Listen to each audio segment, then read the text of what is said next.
Hi guys, and welcome to episode 5 of Cooking with Remy. Let's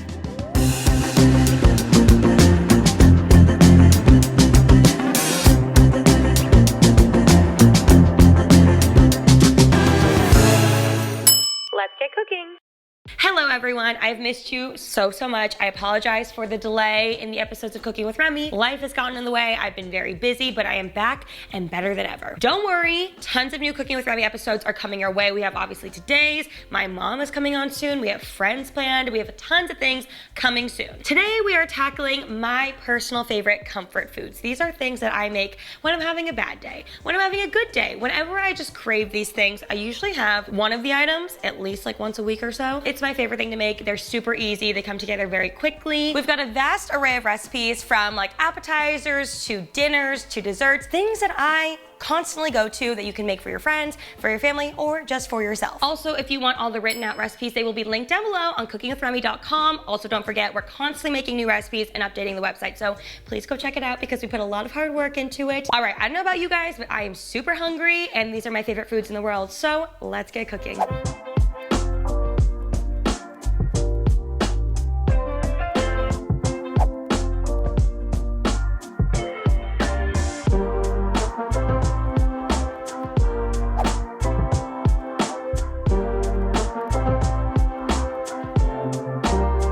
We are beginning with one of my favorite foods to ever exist. I feel like I say that for everything, but I truly promise I mean this. We are making tempura or tempura, however you want to say it. My personal favorites are shrimp and broccoli. Whenever I go to a Japanese restaurant, without fail, I will always order it. And I promise making it at home is just as good as a restaurant, if not better, and also cheaper to make it. And you can make a lot more for your money, which is my favorite part. So first off, we're going to start by making the shrimps and we have to prep them. Guys, we have an overhead shot. Look at this. We listened to your questions and we are here. So we're starting with the shrimp. We have here beautiful large shrimp. So I've already began by peeling some. I'm gonna show you how to peel them. I like really big shrimp for my shrimp tempura. You can use small ones, obviously. You can use frozen thawed ones, but I found that big fresh ones are the best personally. And then these have not been deveined yet. Deveined basically means we're gonna take the poop line out of them. I know it sounds gross, but make sure you do this. You just take a knife and you run it down its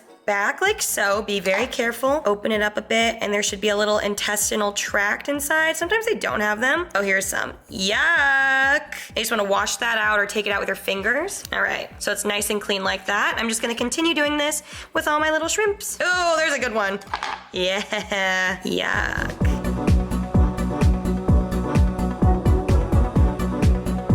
Okay, our shrimps are deveined. I wash them, rinse them, and then pat them dry. Now, the last thing that we do before we start breading them is basically if you bread this now and fry it, it's gonna be delicious, but they tend to curl up when they cook, as you guys know. So to help with that, we wanna keep it nice and long when we cook.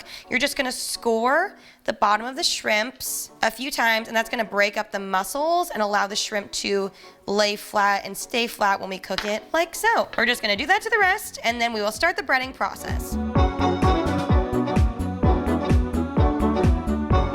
Also, side note, I am heating vegetable oil to 350 degrees on the stove behind me so we can get frying after this is ready. We're gonna start with our dry ingredients. We have all-purpose flour. And to make it light and fluffy, I'm also gonna add some cornstarch and a teaspoon of salt, and then whisk all those together so they are well incorporated. All right, once this is ready, we're using ice cold wet ingredients. This is gonna make the batter extra light and airy so that it's a nice thin, crispy coating on your tempura. We're gonna start with half a cup of ice cold water and 3/4 a cup of club soda. I know this sounds weird, but I promise it makes your batter so light. Added in the club soda. I love tempura batter because it's so thin and crispy on whatever it is that you're frying. Also adding in 1 egg and whisk it all up vigorously until it comes together. It should be thinner than you're expecting, and if it's a little too thick, you can always add a little bit more club soda. Whisk it until all the little clumps are out. This actually looks perfect. This is the exact consistency you want, and we can get frying once our oil is hot. Musical break. Na, na, na, na, na, na, na. While we wait for the oil to heat, I feel as though this is a good time to tell you why I'm wearing pajamas, because I thought it was self-explanatory, but I'm sure people are gonna ask. This is what I wear when I eat all these foods. I wear my pajamas, I usually don't have hair or makeup done, and I sit on my couch and eat this. So that's why I felt it was fitting, and also I didn't have to change, which is the best part. So our oil is heated, we've got our batter, we've got our shrimps. We're just going to dip it in, let the excess drip off. If you're not eating shrimp tails, you're doing it wrong. Gorgeous. And we're just gonna repeat. And again, you can literally fry whatever you want. You can do squash, you can do onions, you can do mushrooms, whatever. Cookies, who cares? We're gonna pull them and let the oil drain off and hit them with a little bit of salt. Ooh, yummy. All right, we cooked them for about 3 to 4 minutes. Shrimp tempura doesn't get too dark in color, but it has like a nice light golden brown tinge. Oh my God, that looks amazing. Hit it with a little bit of salt. Now we're gonna do broccoli. I just bought a pack of pre-chopped broccoli. We're just gonna drop it in the batter. Give her a little stir. A fork is easy to kind of move it around, and then you can pierce it, tap off all the excess, and then just plop it right in. Broccoli takes a little longer to cook. I'd cook it for about 6 to 7 minutes or so until the broccoli's soft inside, and it is amazing. Make sure you get in all these little like crevices too. That's where it gets delicious and crispy. Ooh, look at it spinning and getting golden brown already. Woo! And the rest we can steam and cook in a nice healthy dinner. All right, our broccoli and our shrimp are out of the fryer. Now, with my leftover batter and the oil still hot, I'm just gonna take my fork and just kind of like drop it in like this. And this is gonna make little crispy tempura crunchies. You know, if you get like a crunchy roll at a Japanese restaurant, this is what they do to get the crunchies. So I'm just gonna make a bunch. You can use them as toppings for your ramen, for rice bowls, for literally whatever. It's so yummy. It kind of looks like a funnel cake that we made. Just kind of keep dropping them in like this. And then when they turn golden brown, pull them out and drain them on a paper towel. And you have tempura flakies. They look like little tadpoles.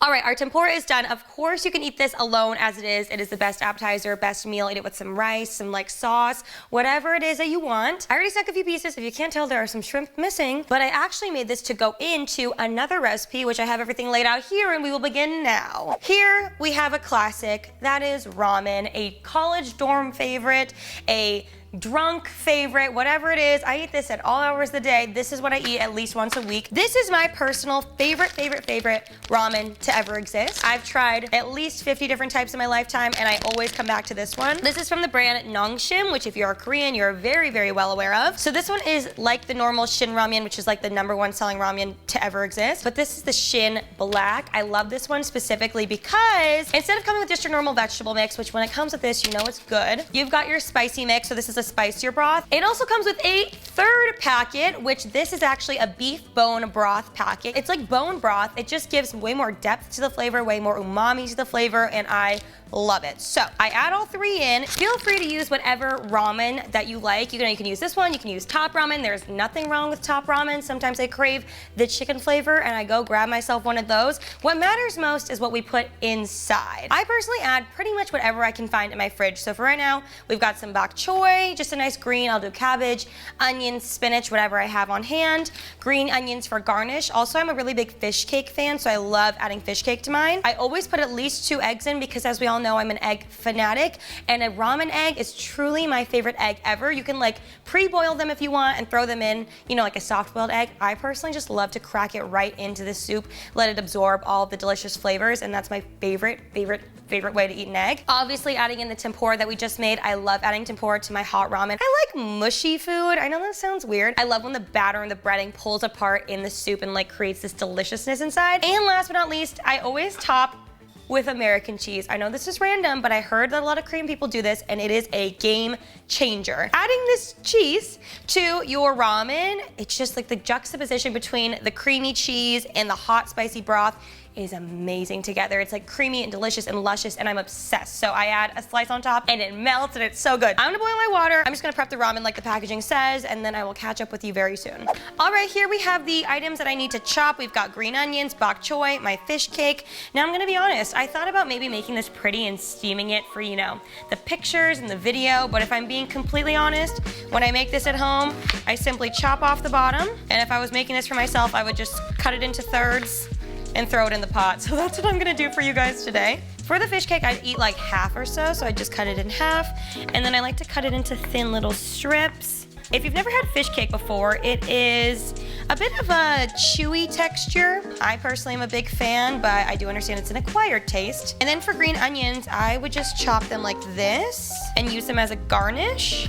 Just chop them up. I'm a big green onions girl, so I'm gonna do a lot, but feel free to do, of course, whatever works for you. And now we're all prepped. Our soup has come to a boil. The noodles have gotten nice and al dente. I personally like my noodles overcooked. If you like it on the less cooked side, then obviously speed up the process and put everything in earlier. But I'm gonna add in my bok choy now, as well as my fish cakes. Give this a nice little stir and let that cook up. And then after about 2 minutes, I'm just gonna crack in my eggs. Okay, our soup has returned to a boil. I'm just going to crack my eggs in.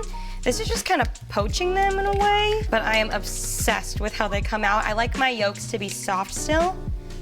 So I'm gonna let it cook for maybe another 2 to 3 minutes and then cut the heat and serve. All right, guys, our soup is done. I'm just gonna transfer this into a bowl. This is the hardest part. Actually, also, I usually eat it out of the pot, but for you, I'll put it in this bowl. We're just gonna transfer it all over. Wow, that looks good. I also like adding all the toppings because I feel like it makes it more filling and a little bit more nutritious, depending on what you add in. We're gonna add in everything else. So we've got our tempura that we made. We've got our fish cake, bok choy, everything like that. Now, I'm gonna add in a couple pieces of our shrimp tempura. Again, I love when this just like melts with the broth. It's so good. If you wanna eat it crispy, of course you can eat it fresh, but I love that. A few pieces of broccoli tempura, our green onions for garnish, and our piece of cheese, which I know again sounds weird, but when it melts with the broth, it coats the noodles and just makes it so yummy. Now we just wait for the broth to do its thing and you will see how delicious it is. I almost forgot our little crunchy bits.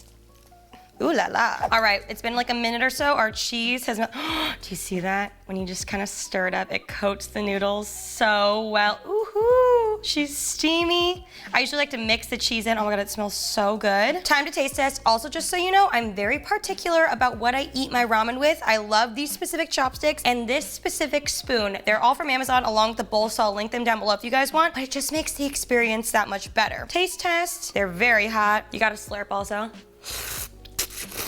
Mmm. Perfectly cooked. The cheese flavor, seriously, if you've never put cheese on your ramen, especially if it's spicy, please try it. Trust me. Gotta taste the little shrimp tempura too. Mostly I'm just hungry right now. Mmm.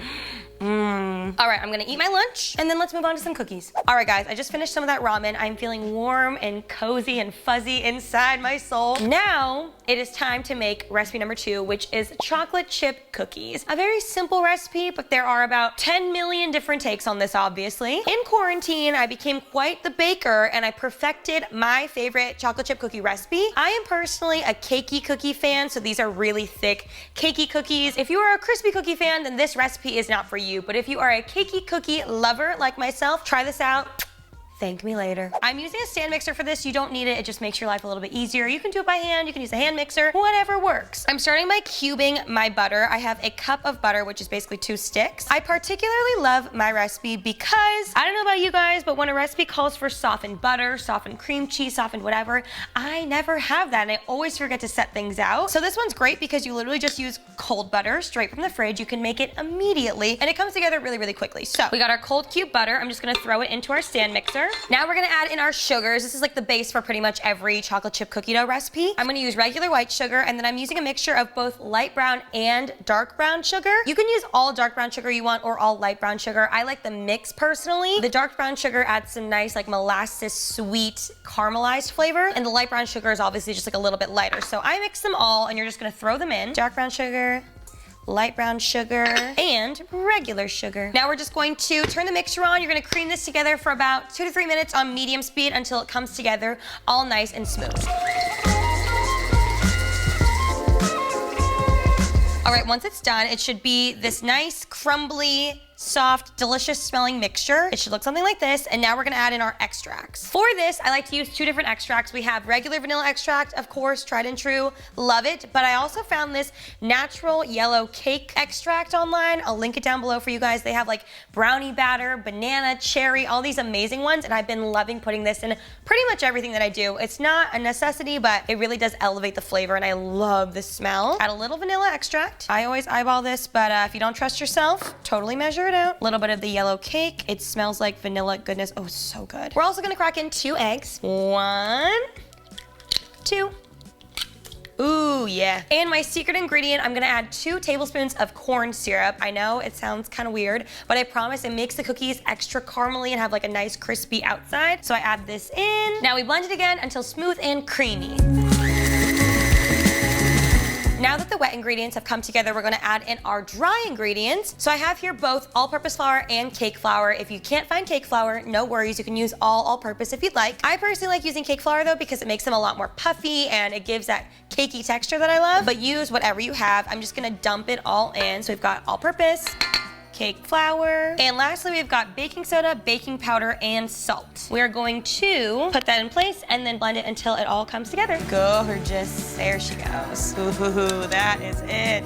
Oh my gosh, it smells so good. Okay, our dough's come together. Now, I don't know if this is weird, but I actually love chocolate chip cookies without the chocolate chips, like a chocolate chipless chocolate chip cookie. I just love the base of it more than like a normal sugar cookie. You know, there's like a little bit more caramely flavors to it. So you can bake it like this if you want, but we are gonna add our chocolate chips in today. You can use whatever chocolate chips you'd like. I like to do a mixture so it doesn't all feel monotonous. I have dark chocolate chunks here along with milk chocolate chips. You can use chocolate shavings. You can use literally whatever you want, white chocolate, milk chocolate, dark chocolate, whatever. I'm just gonna add these in, sprinkle those in, and then I'm gonna mix it with a spatula. You can use the mixer to do so, but I feel like this just evenly incorporates it better, and then you're not over mixing your dough too much. She's a thick dough. And you get an arm workout. Also, it's really fun if you add in like little mini chocolate chips in bigger sizes and like add some different texture differentiation. In my recipe, I don't use too many chocolate chips because as I said, I like them when they're like a little bit of just the dough. But if you're a chocolate lover, add in way more chocolate chips, add in whatever you like. So here's our dough. It looks amazing, it smells amazing, and you can totally just bake this off right now. But I found to get the perfect cakey cookie, I actually like to make my dough the night before and then keep it in the fridge so it just has like a nice harder texture to it. Basically, when you put it in the oven when it's cool, it'll spread out a lot slower, so you're gonna end up with a thicker cookie just because of the temperature shock when you throw it into the oven. Right now, if you put them in, they'll still be delicious and thick, but just a little bit more spread out. I'm gonna put this in some saran wrap, throw it in the fridge, and I'll come back with movie magic. And we're back! Oh my God. As you can see, she is very nice and hard, which is exactly what we want for our cookie dough. I made this last night at about midnight, and now it is currently 3:08 p.m., so they were in the fridge for a solid 15 hours. Not very good at math, as you can see. Anyway, so we are going to open up our delicious package here. I gotta taste test a little bit. Don't try this at home, because if you get salmonella, it's not on me. Here's what our dough looks like. Nice and ready to go right into the oven. This is totally unnecessary, but I like to weigh the cookies just to make sure that they're all perfect and uniform. I'm gonna weigh them out. I found like the sweet spot is like 4.5 ounces to 5 ounces or so you get a big ass cookie. If you're looking for smaller cookies, you can also just like use an ice cream scoop and do the normal thing, you know? But for cooking with Remy, we're going all out. So I'm just gonna take a nice big chunk and weigh her out. Again, this is super extra and unnecessary. Okay, that's 5.8. I'll usually stand here and just weigh them till they're absolutely perfect. Is it gonna be 5? Is that the thing? Yes! Okay, using my hands, and you wanna work pretty quickly with these because you don't want them to come to room temperature. Just roll it up into a little hockey puck, flatten it out a bit, make it into a nice little round circle, and I'm gonna put about 4 of these on a baking sheet because they get big. Can I get it on the first try? Let's see. 4.9! Damn it. Okay, so our cookies are formed. I'm gonna throw these in the oven at 400 degrees for about 8 to like 12 minutes, depending on how strong your oven is. Just keep your eye on them, and then remember when you pull them out, they're gonna continue cooking a little bit. So I will see you guys when our cookies are done. Our cookies are done. They have cooled. They look amazing. They legit look like they're from a bakery, and as you saw, they're so easy to make. Now, time to taste test. I'm gonna try this one.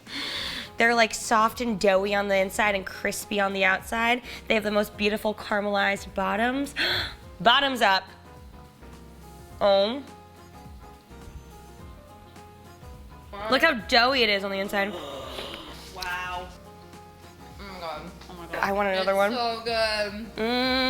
You could definitely bake them a little longer if you want them less doughy, but I like the doughiness personally, so do whatever works for you. Last but not least, to round out this episode, I've done a lot of recipes for cooking with Remy that are so delicious, but not always the healthiest. So I wanted to show you guys a couple really comforting things that I make that are so customizable, that are quick to take on the go, and also delicious and healthy. All right, these are very simple and easy variations of little topped rice cakes that you can do. These are very comforting for me because this was my go-to snack in the beginning of my health journey, and I just fell in love with these. It's so easy and quick to do on the go. So I'm gonna show you 3 different variations variations, but you can literally do whatever you want with them. First up, if you watch the vlogs, you guys know avocado. Sliced avocado right on top. Oh, I cannot wait to snack on this later. That looks good. I'm gonna top this one with a sunny side up egg to add some extra protein. You guys know, sriracha always right on top. Ooh, yeah. And of course, everything but the bagel seasoning. This makes the most delicious breakfast. I'll eat like 2 of these and be good to go. Another savory favorite of mine, you can take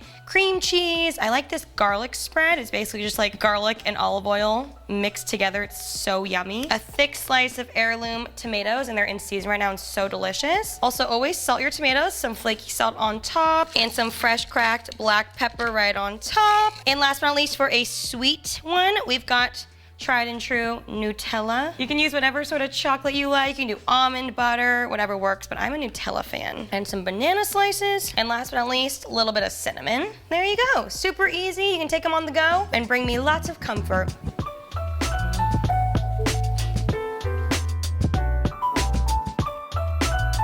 They're so simple and so easy, especially with it being tomato season right now. This one is by far my favorite. That wraps up episode 5 of Cooking with Remi. I hope you guys enjoyed this. It's been so nice getting back into the swing of it. I hope you guys loved the episode. Be sure to comment down below what you guys want to see. My mom will be in the next episode, so let us know what you want to see us make. Love you guys, and we'll see you in the next one. Bye.